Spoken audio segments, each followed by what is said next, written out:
আসসালামু আলাইকুম আমার ইউটিউব বন্ধুরা। আজকে এই গরমে ঠান্ডা ঠান্ডা কিভাবে বিস্কুট দিয়ে আইসক্রিম তৈরি করতে হয় তা দেখাচ্ছি।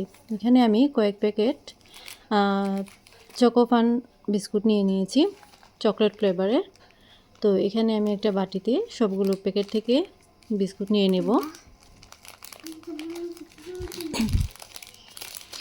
তো বন্ধুরা দেখতে পাচ্ছেন আমি সবগুলো প্যাকেট থেকে আমি বিস্কুট নিয়ে রেখে যাচ্ছি। এখানে আমি 8 থেকে 10 প্যাকেট বিস্কুট নিয়েছি। তো এখানে আমি সবগুলো নেওয়ার পরে আমি সবগুলো ব্লেন্ডার করে নেব। তো ব্লেন্ডার করার আগে তো আমি এখানে বিস্কুট দিয়ে দেব ব্লেন্ডারে। দেওয়ার পরে আমি লিকুইড দুধ, পাউডার দুধ এবং পরিমাণ মতো চিনি দিয়ে দেব। চিনিটা আপনার পছন্দ মতো, কেউ একটু বেশি কেউ একটু কম খান। আমি এখানে পরিমাণ মতো চিনি দিয়েছি কারণ এখানে চকলেট অনেক মিষ্টি আছে বিস্কুটটা। তো সবগুলো আমি এখানে ব্লেন্ডার করে নিচ্ছি। তো এর আগে আমি চকলেট এসেন্সও দিয়ে দিয়েছি। তো বন্ধুরা দেখতে পাচ্ছেন ব্লেন্ডার করে নিয়েছি। আমি আবারও বিট করব, ব্লেন্ডার করে নেব। ব্লেন্ডার করার পরে আমি এখানে একটা আইসক্রিমের বক্স নিয়েছি। আপনারা অন্য বাটিও নিতে পারেন। তো প্লাস্টিকের বাটি আমি নিয়েছি আইসক্রিমের।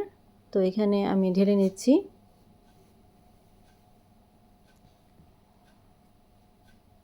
বন্ধুরা এটা আমি 6 থেকে 7-8 ঘন্টা আমি ডিপে রেখে দেব, ডিপ ফ্রিজে রেখে দেব শক্ত হওয়ার জন্য। শক্ত হওয়ার পরে আবার ফিরে আসছি। তো বন্ধুরা দেখতে পাচ্ছেন আইসক্রিমটা প্রায় শক্ত হয়ে গেছে। তো এখানে আবারও আমি ব্লেন্ডার করে নেব।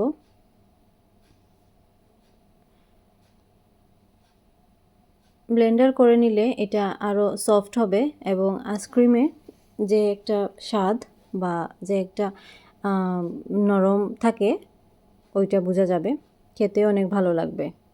তো বন্ধুরা আমি আবার এটাকে ব্লেন্ড করে নিচ্ছি। ব্লেন্ডার করার পরে আবারও আমি আইসক্রিমের বক্সে ঢেলে নেব। ঢালার পরে একেবারে আমি 8 থেকে 9-10 ঘন্টা আমি ডিপে রেখে দেব। এখানে আপনি বাদাম কিশমিশও দিতে পারেন, আমি কিশমিশ দিয়ে দিয়েছি। তো আবারও আমি 8 থেকে 9 ঘন্টা আমি ডিপে রেখে দেব। ডিপ ফ্রিজে রাখার পরে আবার ফিরে আসছি।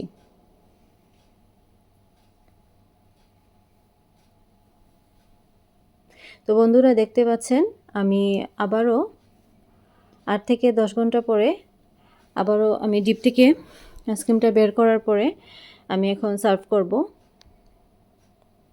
তো একটা বাটিতে আমি নিয়ে দেখাচ্ছি। বন্ধুরা এটা আপনারা বাসায় তৈরি করবেন